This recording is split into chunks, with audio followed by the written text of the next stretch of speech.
Today's art history lecture focuses on the time period between the fall of the Tiwanaku and the Wari empires and the rise and conquering of this region of land by the Incas. So it was roughly the time period we'll be looking at today is between about 1000 and 1400 AD or CE. And we will be looking at some of the distinctive regional styles along the desert coast of modern-day Peru. The main late intermediate styles we'll be looking at are Chimu, Lambayeque or Sican, and Chancay. Those are the three main art styles we'll look at. We'll also briefly cover Pachacamac and Inca at the end. We'll look a little bit at ceramics, textiles, metalwork, and some architecture and city planning from these regions as well.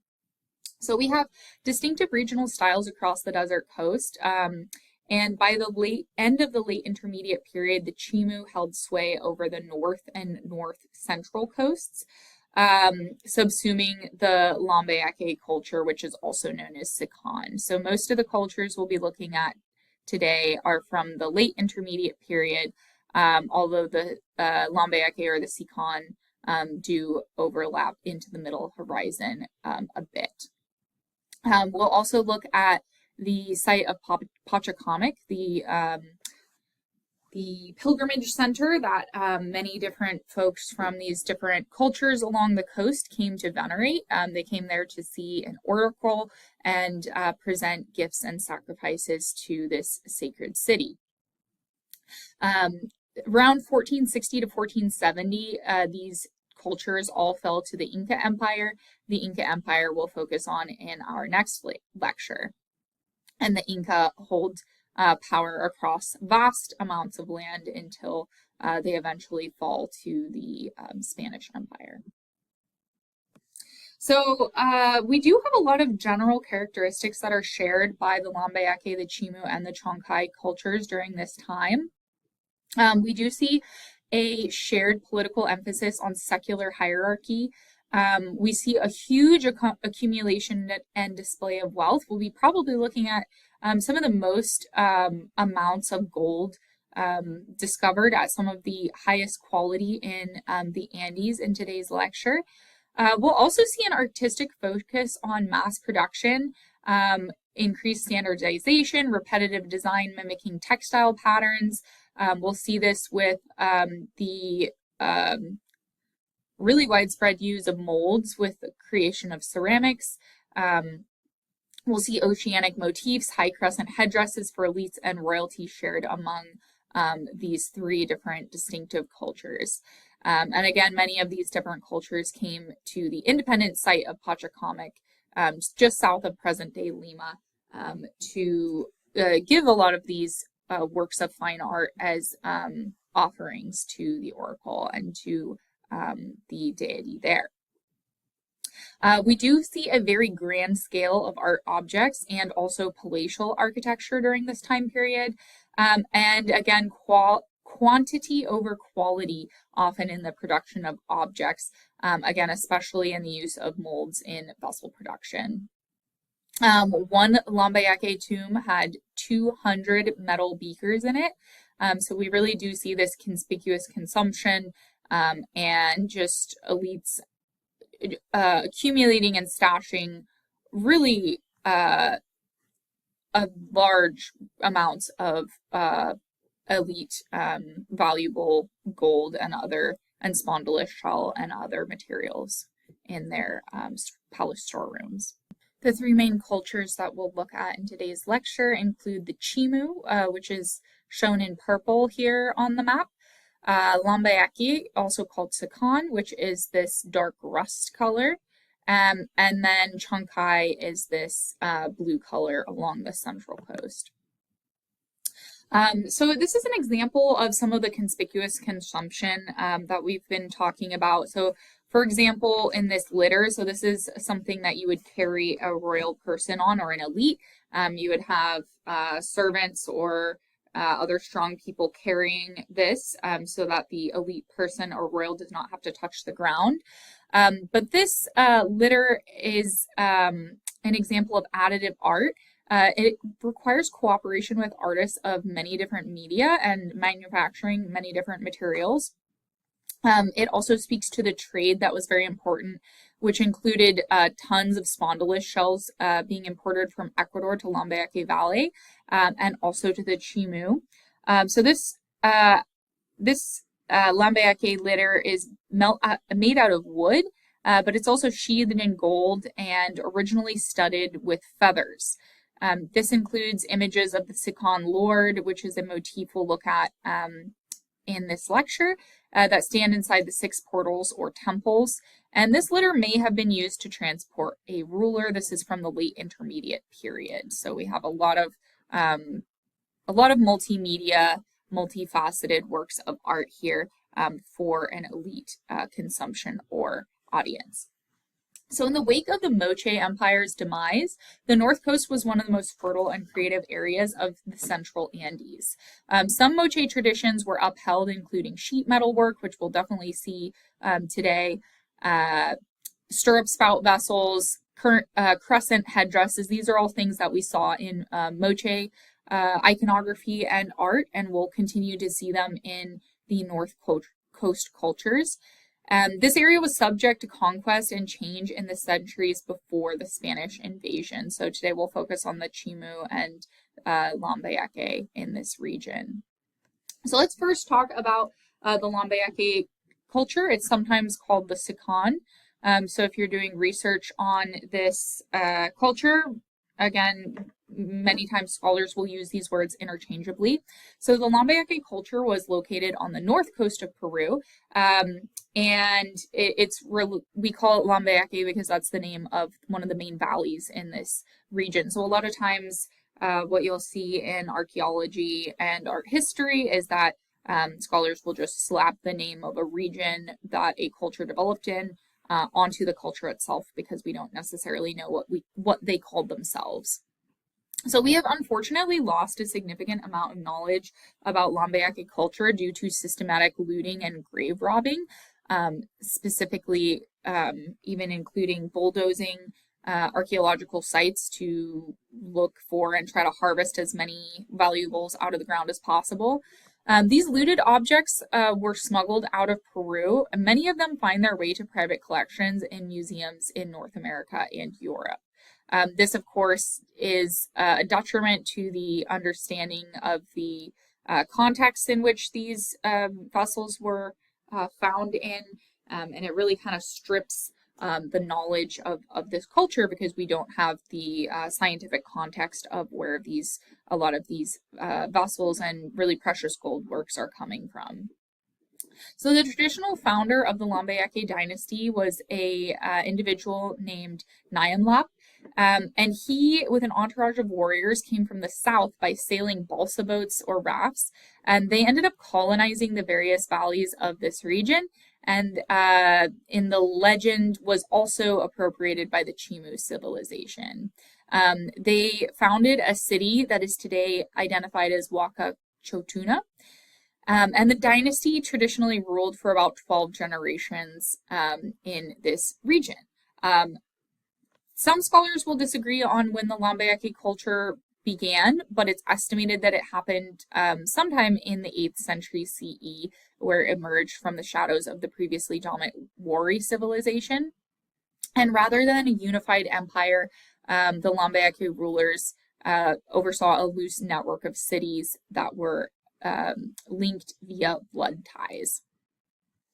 And we see that one of the most important Lambayeque sites is a place called Baton Grande, which means Great Anvil.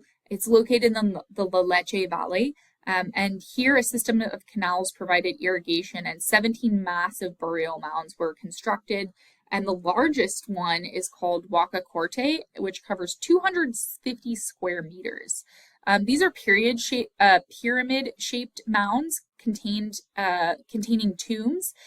These included mummy bundles, sacrificial victims, precious goods made from copper alloys, also precious works of silver and gold, also including gold cups or beakers with relief figures of rulers that have been found in the hundreds, for example. Baton Grande was abandoned around 1100 CE, probably due to an El Nino climate disaster, which happens with a ton of flooding followed by a lot of droughts. This is some weather pattern that we do see repeated and documented scientifically in this region. Although many of these buildings in this region also show signs of deliberate fire destruction. So this is what Baton Grande looks like today. Obviously, these pyramidal forms have undergone a lot of erosion over the last 1,000 or so years. And many of them have actually been systemically bulldozed in the modern era in order to harvest the works of precious art and metalwork from the burials within them.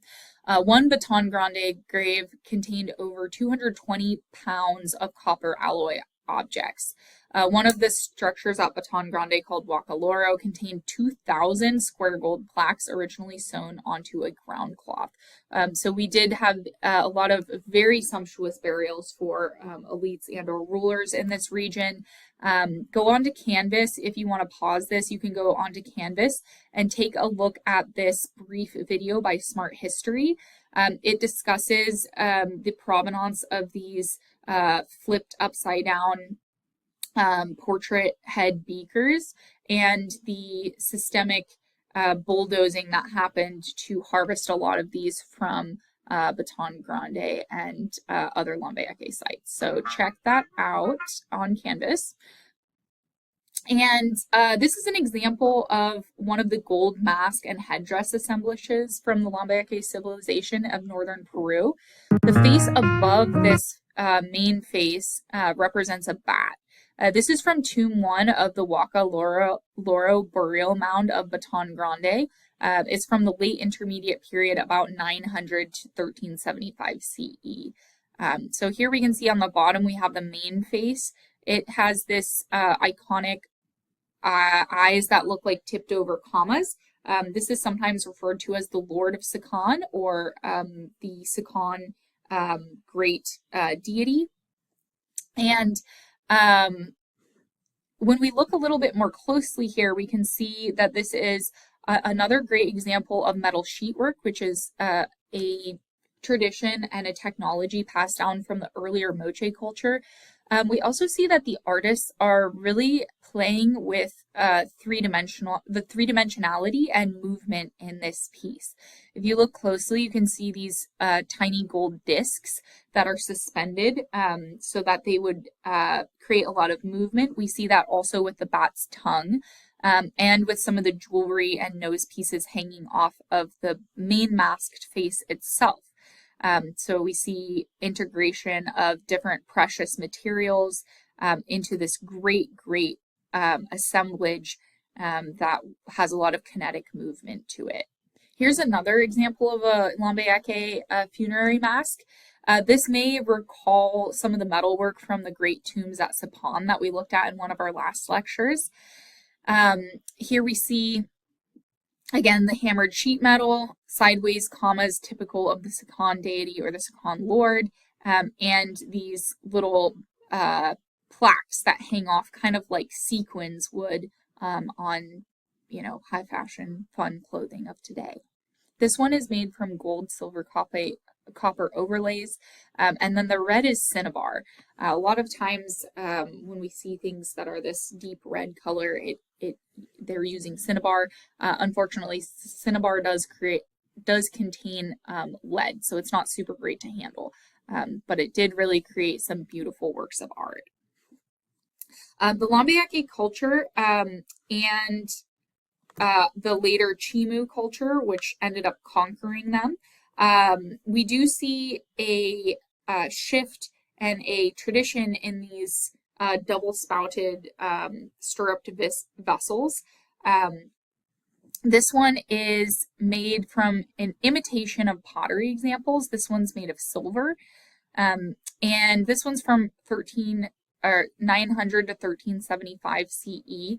And here we see that it's made of metal, but it's made to look like pottery. And we see this tradition of almost having two bowls facing each other.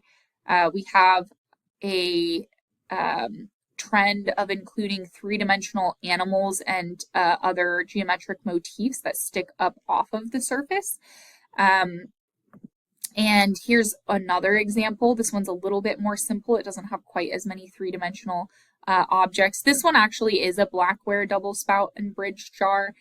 So this is a very popular style of this time period, where we're really kind of bringing in those ideas of tinku, or two becoming one. We also have this sense of duality, and also keeping the contents of the middle of this jar hidden. So this idea of uku here as well. So we see some of those concepts, those Andean concepts, throughout a lot of the art of the Andes, including these Lambayeque vessels. There are quite a few of examples of these sheet metal beakers or beverage containers. The graves at Baton Grande contained as many as 200 of these very stunning beakers. Here we see a frontal deity, very similar to that staff deity that we've been seeing pop up for a really long time in the north coast in the Andes. So while this may or may not be a version of the staff god, the Andean staff god, or Viracocha,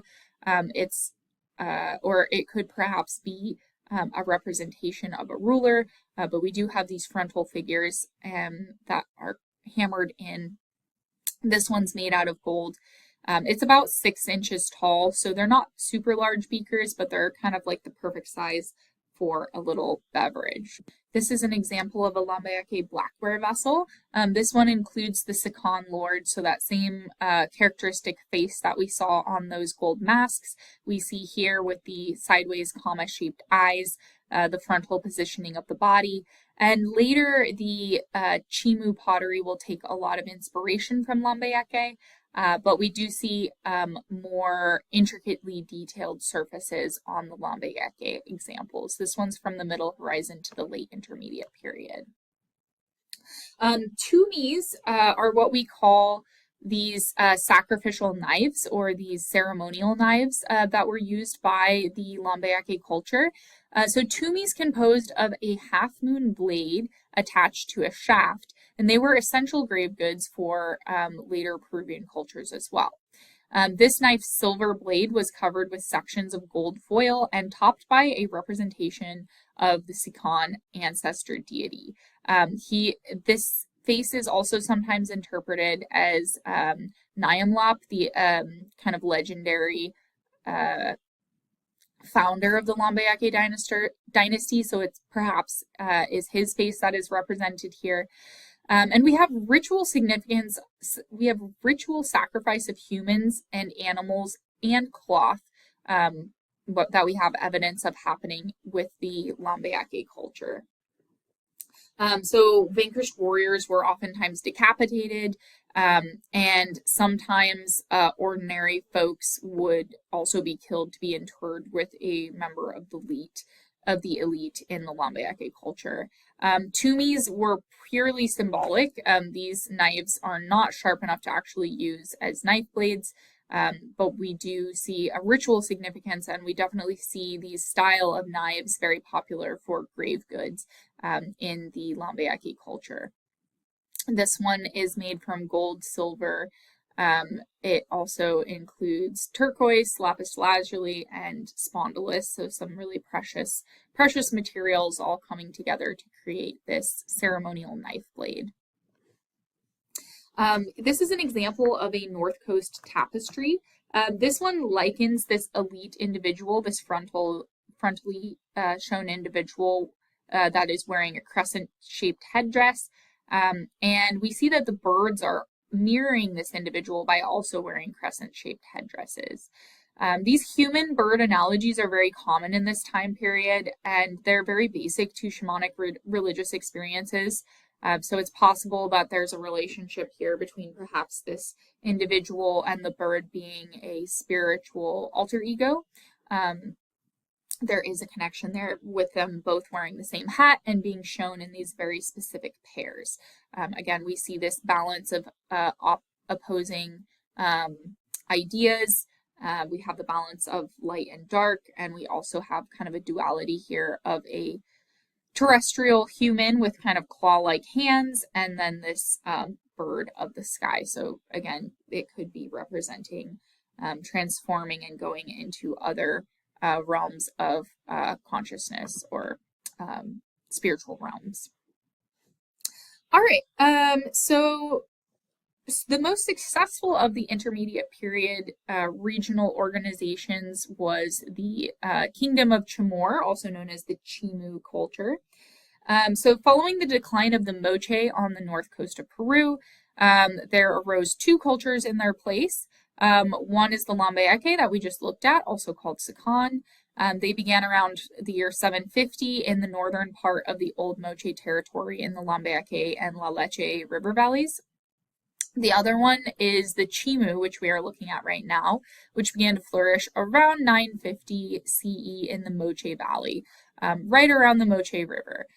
They spread both north and south, eventually conquering Sican around Sican or Lambayeque culture around 1375, and then they expanded almost as far as modern-day Lima. The Chimu kingdom is also called Chimor, and they came to an end when they fell to the Inca Empire in 1470 CE.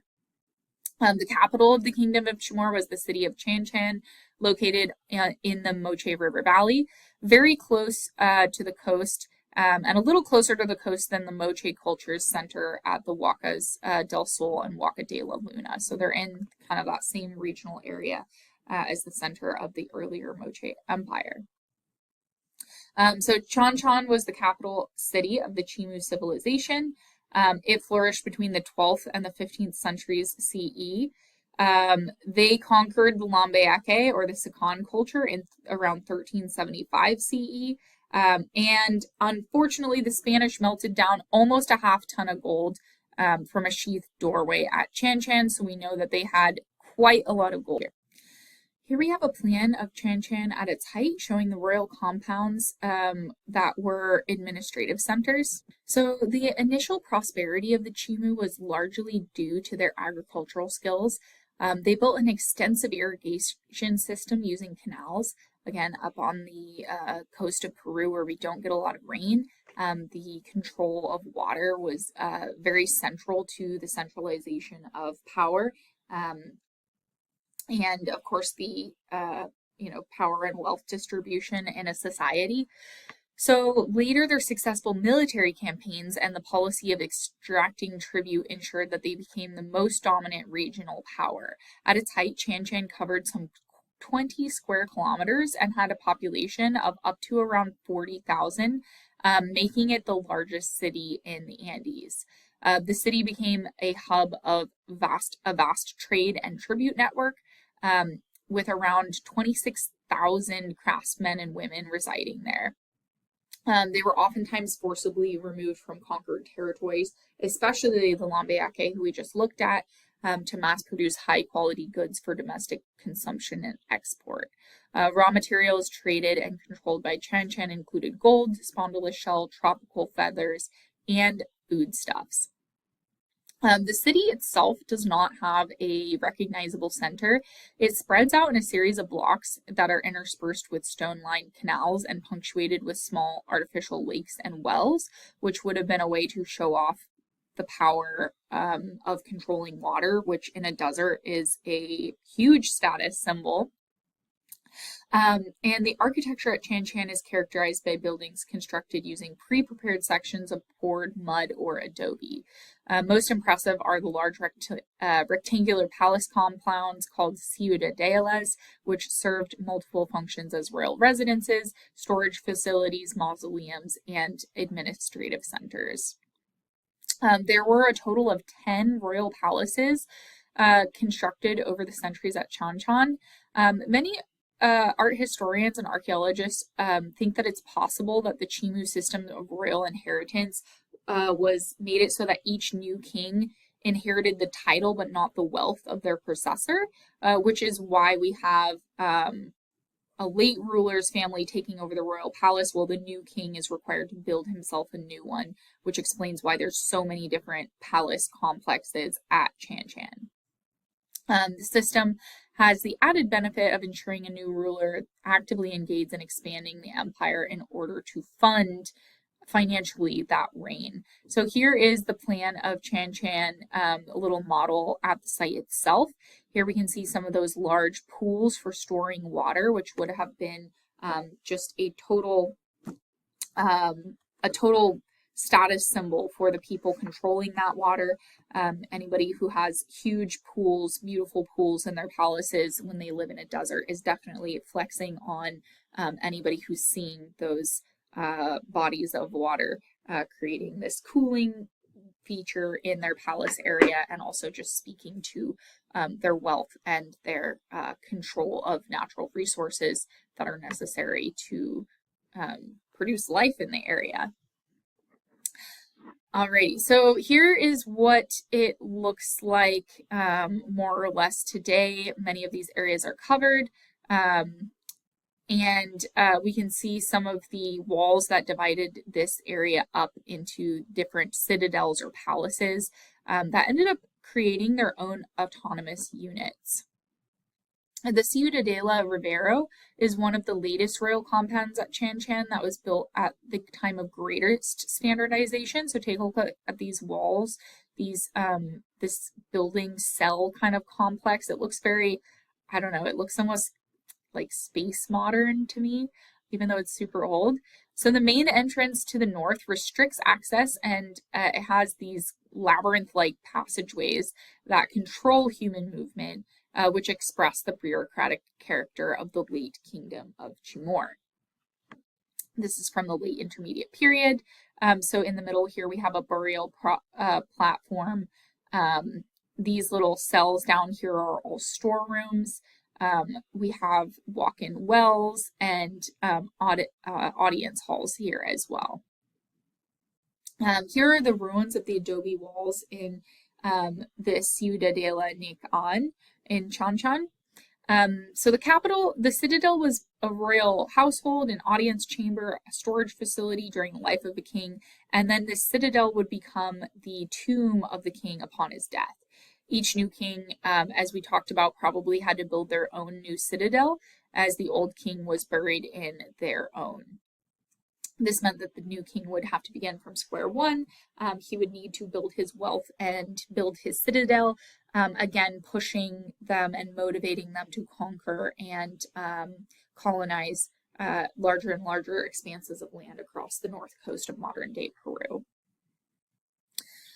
So because of the legendary wealth of the kings of Chimor, the ciudadelas of Chancay were mercilessly looted, beginning with the fall of the Chimu Empire to the Inca around 1470. Unfortunately, very few objects have been recovered scientifically or with proper, documentation from the site. There is, however, a great deal of conservation and restoration work going on at the site. And other sites have yielded a wealth of Chimu objects, including the Moche pyramids of Huaca del Sol and Huaca de la Luna, which are less than 3 miles away. So this is very close to Huaca del Sol and Huaca de la Luna. The Chimu may have seen these structures as belonging to revered ancestors and therefore spiritually powerful and an appropriate place for their own dead. So we do see kind of like how we saw the Aztecs coming, or the Mexica coming back to venerate the large temples and pyramids at Teotihuacan, and kind of attaching their own history and legends to Teotihuacan. We see the Chimu culture doing the same thing with those Moche pyramids at Huaca del Sol and Huaca de la Luna. Here are some details from Chancay. We have these lattice-style walls. This would allow airflow and movement while still restricting the movement of people. We see a lot of this site is fairly close to the ocean. We do see a lot of aquatic symbolism. For example, we have this pelican or seabird right here. Here we have this repeated animal, which looks a little bit like a squirrel, but has actually been identified as a sea otter. So we have these sea otters decorating these hugely thick walls. So these palaces were built in a rectangular layout, each with a 10-meter high and double exterior walls. So these are the exterior walls. Labyrinthine interiors, with only a single entrance guarded by 2 standing wooden statues set in niches. The U-shaped audience halls or ritual rooms are called audiencias. They controlled the access to the storerooms. These ones are about 4 square meters. They had elevated floors. Originally, they also had gabled roofs. These functional structures within each compound would include burial platforms that would be accessed by a ramp. And here, the large T-shaped tomb contained the mummified leaders, while smaller tombs included their family and entourage. These tombs would have been regularly reopened to inter new occupants, and over time, the newer palaces became much larger than the older ones. So here's a detail of those little sea otters along the walls. These ones are from about 1250 AD. Here is another look at those late Chimu lattice style walls. So these U-shaped offices of the nobility are usually found controlling access to storerooms for foodstuffs and storerooms for royal luxury goods. Here we have some reconstructed adobe reliefs on the walls of the Chancay ciudadela known as Tshudi. Here we see fish that are swimming in stepped canals, and there are seabirds below them. Here are some other details of some of the adobe reliefs that we see at Chancay. A lot of these reliefs have a really strong, bold, geometric, graphic quality to them. This has been attributed to the influence of textiles and the textile primacy that we oftentimes see in Andean art, where textiles and the production of textiles are the highest form of art, the highest form of most precious goods to sacrifice, which we do have evidence of them doing. And a lot of times art is going to mimic textiles. So this brings us to Chimu textile arts. So in general, when we're looking at Chimu textile arts, the ground cloths or the background colors where we don't have the positive space are usually differentiated from other contemporary styles because of their signature pairs of warp threads that travel together in the plain weave structure. Most Chimu textiles also feature white and other natural colors of cotton as that base color. We see that camelid fiber was imported from the highlands. In general, llamas and alpacas do better in the higher altitudes where there's more food and vegetation for them to eat. And so the kingdom of Chimor would import a lot of that wool down into their capital to have it turned into these sumptuous garments. And this is an example that's not in your book, but we have these frontal figures, really strong kind of contour rivalry happening. We see these, arms that kind of look like snakes. There's a lot going on there. Perhaps a sense of trance is communicated there as well. This is an example of a Chimu cotton textile in the discontinuous warp and weft technique. Here we see that the blue color is obtained from indigo, which is a notoriously difficult dye to use. Apparently you don't know the real color of indigo until the very end of the dyeing process. This is from the late intermediate period, but we do see this kind of geometric style and a little bit of abstraction. It almost reminds me of old computer graphics. And we have that background of kind of natural cotton or off-white as the background. We do have some really beautiful examples of feather work in Chimu textiles. So this is detail of a Chimu featherwork tunic where we have pelicans that are born on litters. So just like that litter that we saw at the beginning of class, Here we see a bird taking the place that the ruler would, and these other birds are carrying the litter and carrying this bird above the ground. Feathers are laboriously obtained from the distant jungle. So this speaks to the large trade network that the owner of this tunic would have been in control of, or having the wealth to access. These feathers are sewn into rows onto the cotton backing and represent perhaps the most prestigious medium in the Andes. So the garment's vivid colors and plush surface beckon the hand as well as the mind. The birds themselves are made from feathers, which are literally made from birds.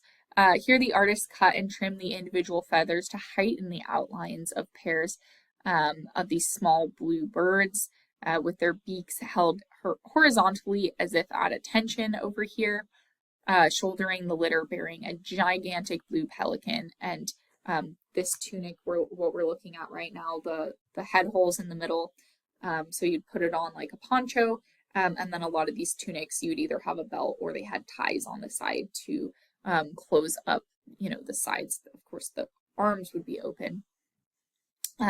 So these tunics would have been worn by very, very high status individuals. And this is another one that's not in your book, but it's an example of this tabard or open-sided tunics that were worn by men in the ancient Andes.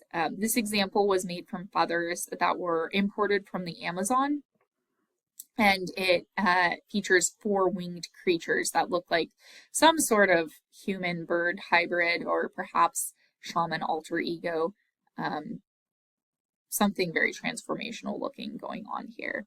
A lot of the entheogenic materials would also come out of the Amazon, so there could be a relationship there. This is a very vividly colored and well-preserved tabard from the 15th or 16th century that was created by grouping 2 or more feathers together and knotting them onto a cotton string. So we do have a continuation of this practice by the Chimu. And this one you can see the area that's not covered in these feathers. So this one we just looked at is really special because it's decorated fully on both sides. This one's just decorated on one side at this point. So the feathers were removed from one side of the tabard, unfortunately, so it's just visible on the one side now. All right, let's look at Chimu work in metal, shell, and ceramic. So like I mentioned earlier, the Chimu culture conquered the Lambayeque culture, and they did adopt a lot of the stylistic practices from the Lambayeque culture. They also forcibly removed Lambayeque artisans and craftspeople from their homes and moved them into Chancay, where they were, obligated to make works of art and vessels for the Chimu. So we do see kind of a direct relationship there, especially with these stirrup spout vessels, which should be pretty familiar. We've looked at a lot of them with the Moche culture, that previous culture in this region as well. So in some of these other media, we see that spondylus shell was considered a more precious commodity than gold. Spondylus shell is this really bright coral-colored oyster, spiny oyster that was collected off the coast of Ecuador. We see that gold was also valued by the Chimu as well. Ceramic vessels were influenced by detailed surface designs in adobe shell inlay and also metal repoussé. Chimu artists, ceramic artists used molds for mass production. So the Chimu Empire was all about that mass production with their vessels. Here's some examples of really incredible ear spools. So these would have been worn by an elite as earplugs in their lobes. These ones we can see a frontally facing lord carrying one of those beakers. So those Lambayeque beakers that we just saw, those hammered gold beakers, we can see that the individual here in the center is actually carrying one of those. We see that they're also wearing this huge, ginormous crescent headdress. something that we also saw in the Lambayeque culture. And then the two or three people carrying the ruler on the litter are also wearing these large ear spools themselves, kind of like Inception. There are ear spools on the ear spools, and again, they're keeping the ruler from touching the ground.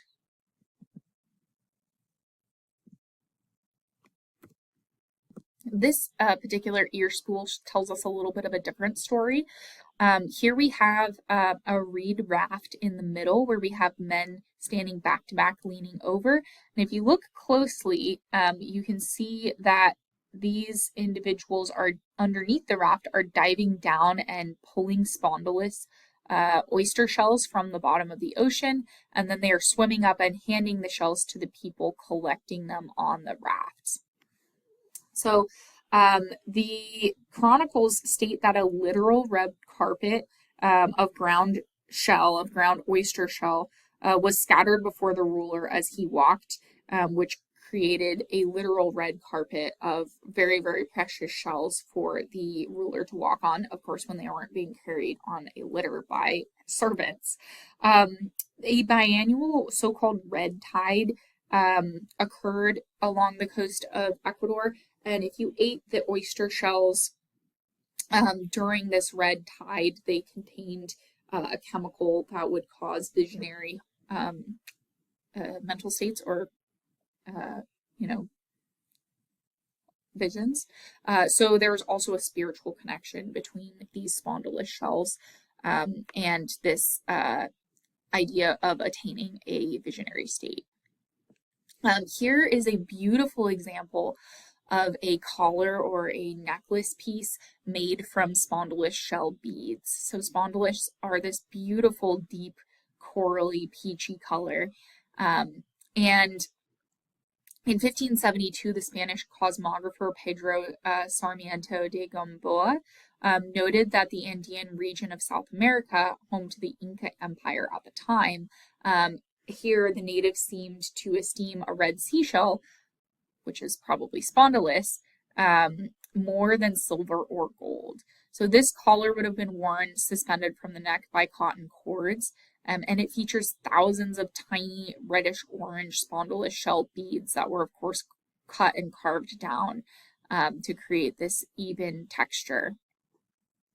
These beads were attached to a cotton backing, so they would lay very flat.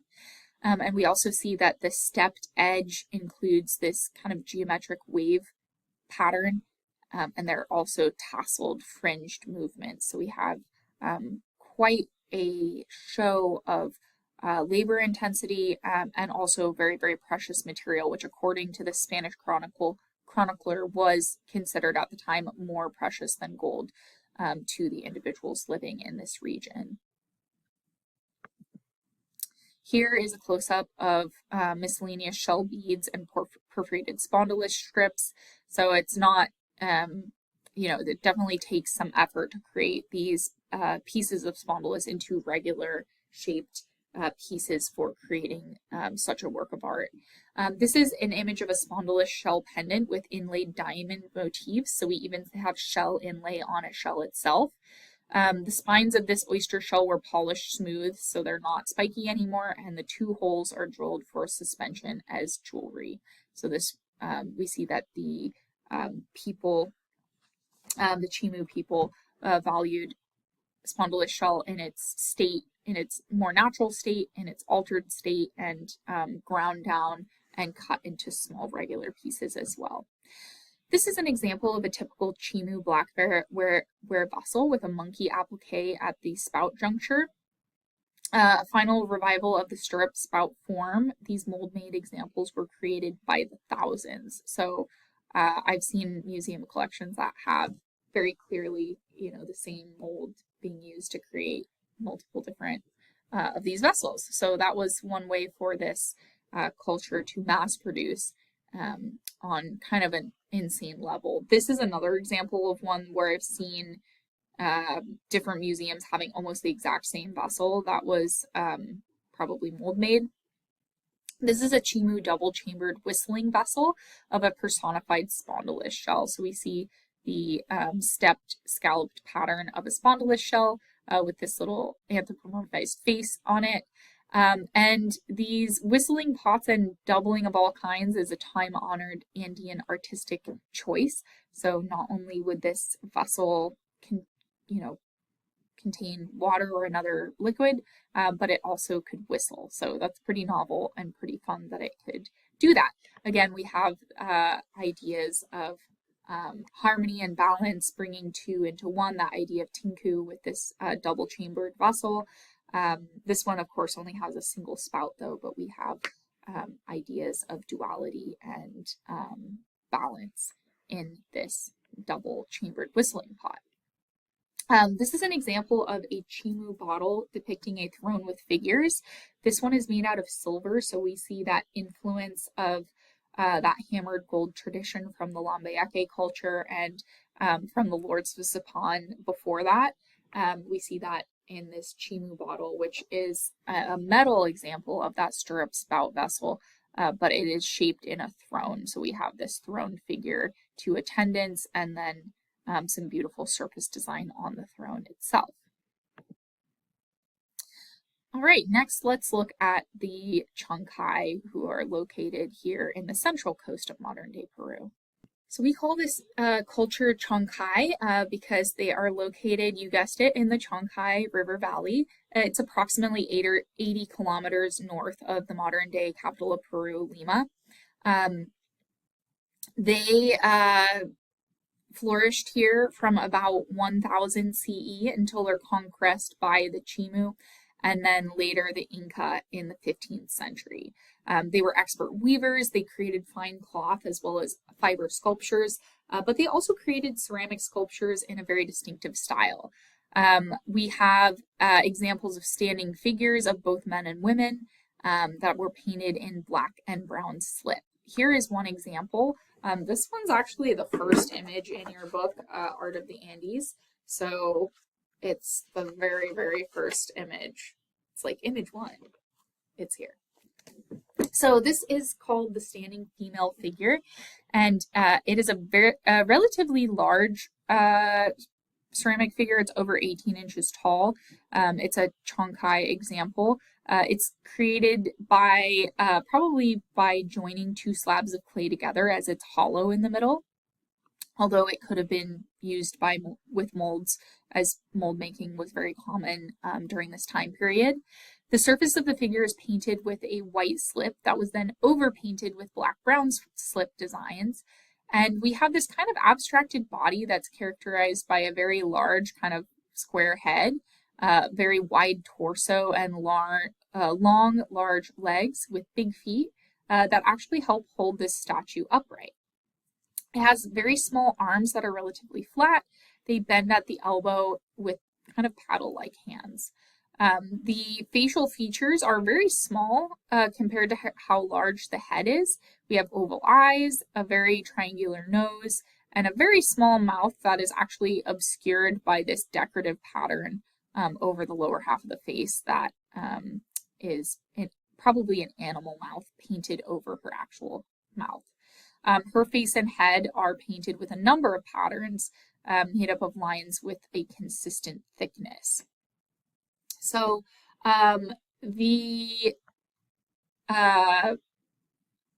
author Rebecca Stone Miller, or Rebecca Stone, same author as your book, she argues that the wide painted mouth and spots on the body of this human female figure are meant to link her to a whale shark, which could potentially be a shamanic alter ego, or kind of that animal form that the shaman transforms into during their visionary experiences.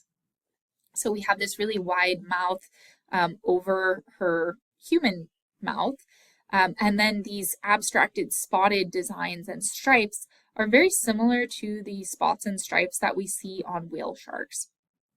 So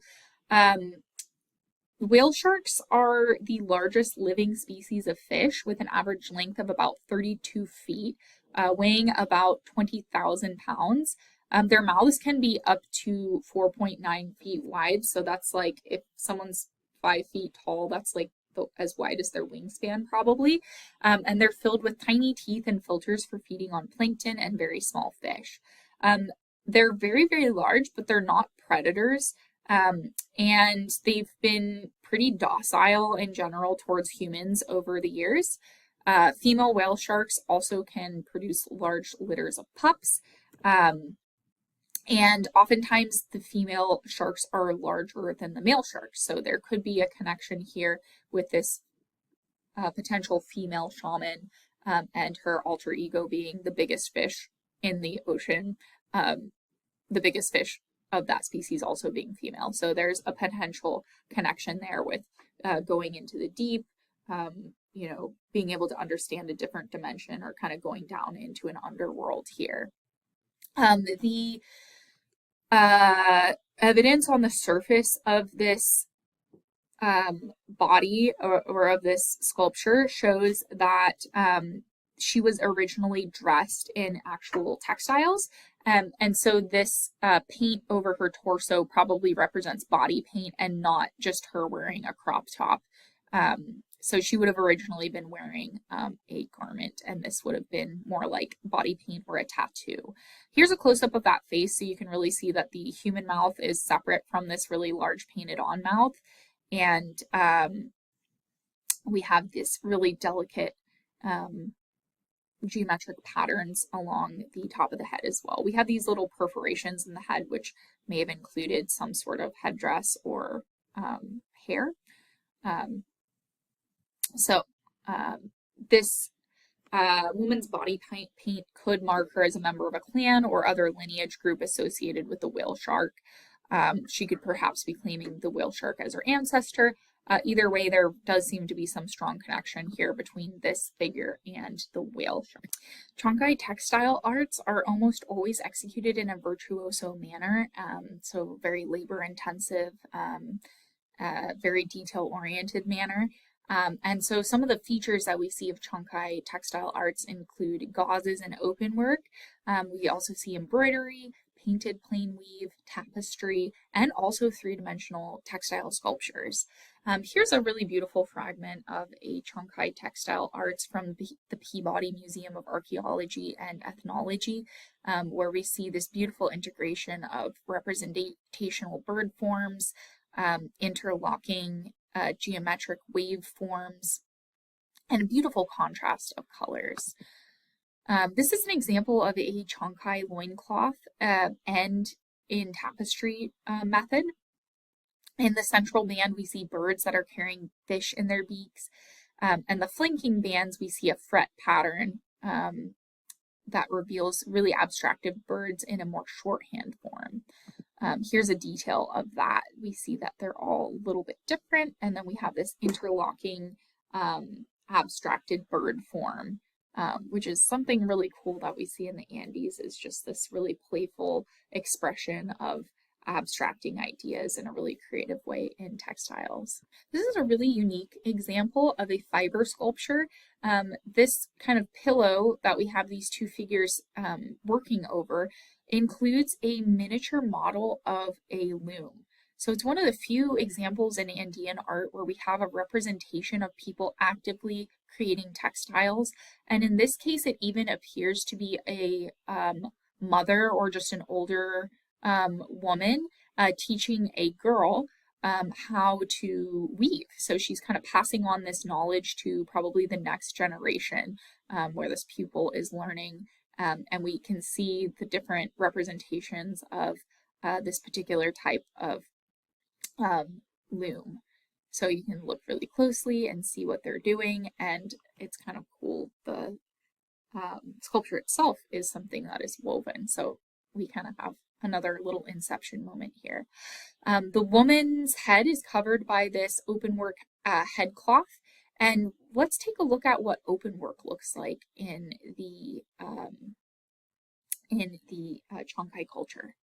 So this Chancay open work is shown on a black background so that we can really see the kind of lacy detail pop with a little bit of contrast.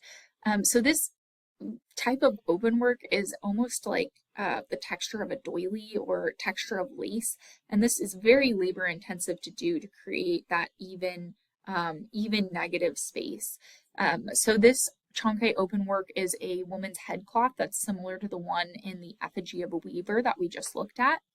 And although the weaver could see the complex design of these interlocking birds and felines that can also be read as snakes in here, when you actually wear this, the threads contracted. So Andean art often favors the intrinsic over the visually accessible. So when you wear it, nobody can see these cool designs because it's being pulled out of proportion. But like you, as the person wearing it, know that it's this really beautiful, super complex virtuoso pattern that's super difficult to create. This is another example of open work that I wanted to throw in here just to give you an idea of how diverse of patterns that these really creative weavers could get. Here we have this frontal figure that kind of looks like part feline, part human with these claws, these pointy ears, and they're all kind of perfectly stepped with each other and repeated in this gorgeous little fragment from the late intermediate period. This is an example of a Chancay double cloth bag with interlocking bird, wave, and snake patterns. Here we have that idea of contour rivalry happening where, you look at it one way and it's like the snake's going this way, but if you looked at this other way, the snake's going the other way. Same with these interlocking frets and waves. And the Chancay weavers also created very similar patterns that they knew how to make. So double cloth is the technique that we're seeing here, and double cloth is a very difficult technique that involves simultaneously weaving 2 layers of cloth so that the exchange of threads where colors change. So this is very complicated, but it's called double cloth. So you'll want to know that this is called double cloth. So simultaneously weaving 2 layers of cloth that exchange threads where the colors change. So they're like taking turns being front and back with each other. All right, so here at the very end of our lecture, we're going to take a brief look at Pachacamac, which is a long-standing, independent, sacred city that was located 20 miles south of modern-day Lima. It was a pilgrimage center and home of an oracle, and offerings were made here from many different cultures around the desert coast of Peru. The temple is to Pachacamac, which is a creator deity in the Andean pantheon, and the site is named Pachacamac after this deity. They were eventually conquered by the Incas, and then, the focus was pointed to an Inca deity. And then when the Spanish arrived, the oracle fell silent, and this was a very, very bad sign for the people visiting the oracle. So Pachacamac was a creator deity. He was worshipped by the pre-Inca maritime population of Peru. It's also the name of this pilgrimage site dedicated to this god and revered for many centuries. And after the Incas conquered the coast, they did not attempt to replace the ancient and deeply rooted worship of Pachacamac, but they instead incorporated him into their own pantheon. Pachacamac was believed to be a god of fire and the son of the sun god. He rejuvenated the world originally created by the god Viracocha and taught the men in crafts. Pachacamac was also believed to be invisible, and we don't always see him represented in art because of that. So here we have Pachacamac, which was an important sacred site. It was the home of an oracle. It was a place of burial, and it was visited again by many pilgrims of many different ancient Andean cultures, including the Incas. So this site was active for over 2,000 years, and many different people would come here to give gifts as sacrifices. And so there's many different fragments and pieces of art from a lot of these different cultures over the years that have been deposited and given to this special creator deity. So the site attracted pilgrims from far and wide to consult its oracle, and we're not sure exactly the details of how this functioned. I'm sure it probably changed a bit over the centuries, but we do know that a high priest interpreted the oracle from the privacy of a chamber that only he was permitted to enter. Pilgrims had to undergo many weeks of initiation. They would fast and do cleansing rituals at the site until they were worthy of consulting the oracle. They were also expected to make offerings such as foodstuffs, coca, textiles, and any other precious goods that they could afford.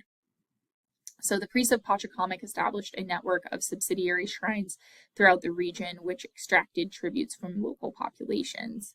As ancient oracles of the world over, people could ask questions about the weather for agricultural purposes. They could ask about warfare, health issues, family problems, etc. So there are many different tombs that have pottery and textiles that come from many different cultures, such as Lambayeque, the Nazca, the Wari, the Tiwanaku, and the Chimu.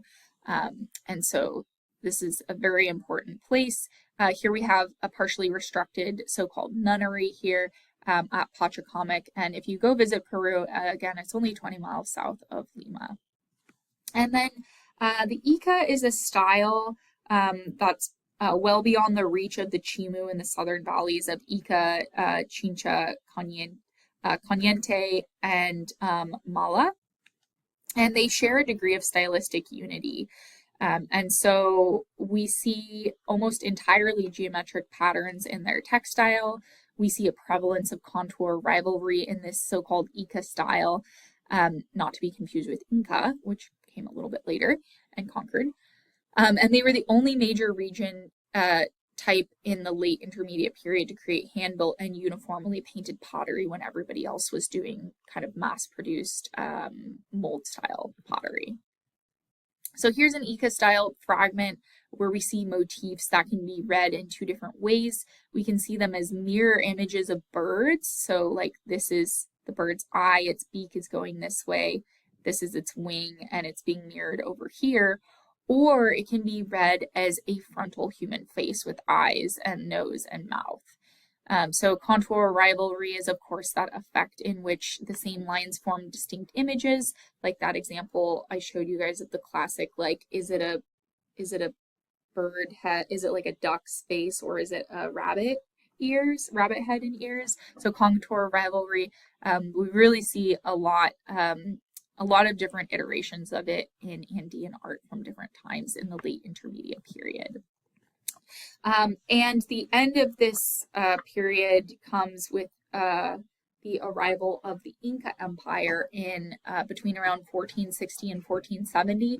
And all of these coastal peoples who we just covered are conquered by the Inca Empire, but of course, a lot of their traditions are going to continue. A lot of these regional styles, regional practices, we'll see a lot of cultural continuity even underneath the Inca Empire. And next time, we will dive into the Inca Empire, and I'll see you then.